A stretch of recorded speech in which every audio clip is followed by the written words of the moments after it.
Si me hubieras conocido a los 13 años, seguramente no harías nada por mí. Y la verdad es que yo tampoco lo haría.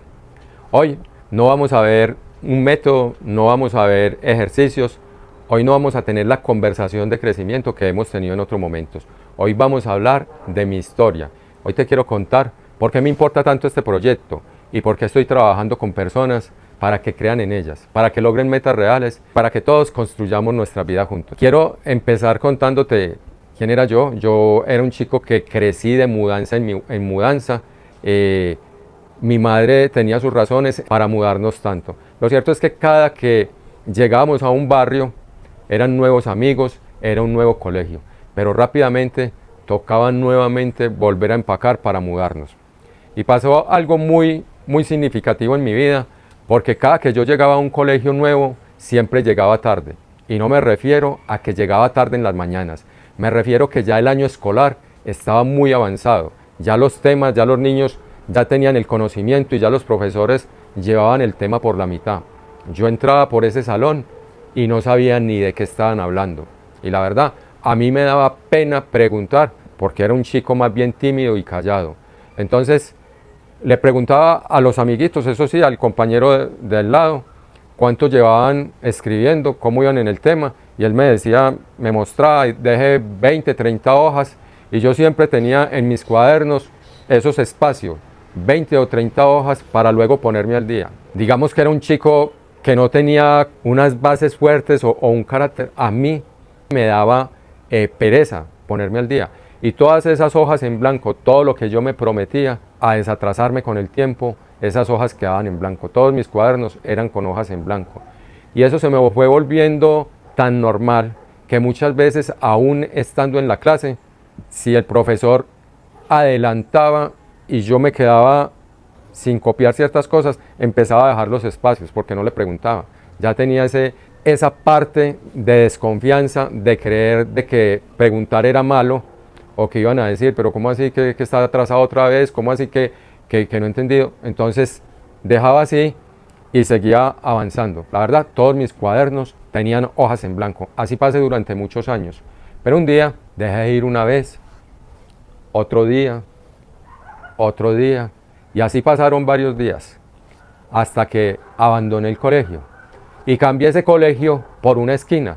En esa esquina habían amigos mayores que yo, pero había uno en particular, el que más atención le prestaban los otros compañeros y el que digamos que era el líder. En esos momentos yo tenía 13 años y este hombre tenía 27 años. Conocía la calle al pie de la letra mejor que yo.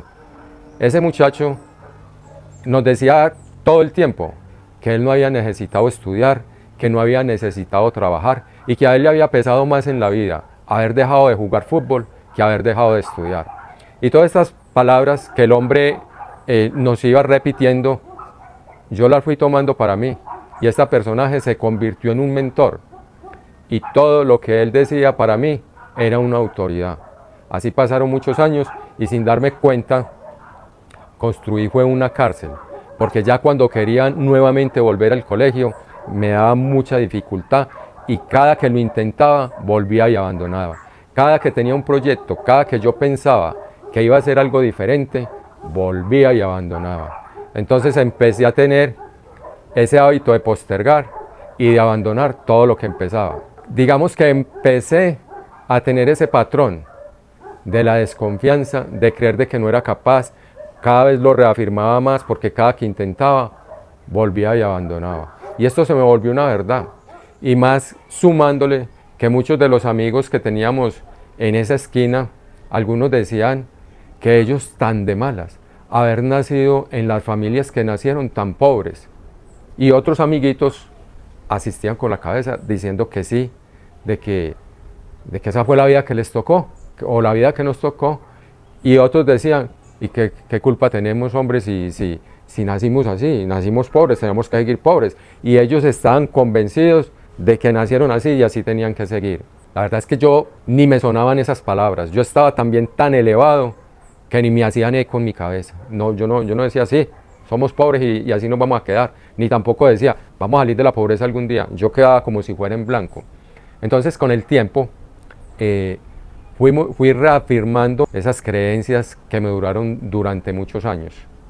Y por eso te cuento esto, porque hay muchas personas que no encuentran la salida y que están convencidos de que toda la vida nacieron para lo mismo. Hoy yo me doy cuenta por las personas que me preguntan o por las personas que me abordan en la calle, que me dicen, yo no puedo cambiar, yo nací así. Y yo les digo que eso no es cierto. Yo les insisto y les cuento también todo lo que yo viví y cómo empecé a tener una transición, un cambio en mi vida para empezar a dejar atrás todas esas creencias o todo lo que yo había aprendido en esa esquina donde prácticamente me formé por varios años. Por eso quiero contarte que nunca es tarde para cambiar, a pesar de que yo duré años con esas creencias y que estuve verdaderamente perdido, equivocado y muchas veces, digamos, hundido en ciertas situaciones de la vida, porque a esa edad de los 13 años que abandoné el colegio, empecé a fumar cigarrillo, empecé a tomar licor, empecé a visitar bares y a jugar billar. Y esa es una vida, digamos, muy desproporcionada. Entonces, eso es lo que quiero decirte, que muchas veces esos niños o esas personas que se ven en esos barrios que creen o se creen muy listos por tener un cigarrillo en la mano a tan poca edad, o por tener una copa de licor, tomársela y creerse muy hombrecito, muy guapo, están equivocados. Y para eso existe este proyecto, para contarte, como te venía diciendo, que nunca es tarde para cambiar, pero sobre todo, nunca es tarde para dejar de creer en ti. Hoy estamos creando una comunidad de personas para que crean en ellas, para que logren metas reales y para que juntos transformemos nuestras vidas. Te espero en la próxima conversación de crecimiento, porque aún tengo más para contarte. La historia de mi vida apenas comienza, porque pasé de ser el niño de la esquina a estarte hablando en esta cámara y decirte de que todo se puede, de que es posible, de que esos pensamientos y esas cosas que alguien te dice de que no se pueden cambiar, todo se puede cambiar. Listo, cuídate mucho pues y un abrazo. Nos vemos en la próxima semana con más conversaciones y con un poco más de mi historia.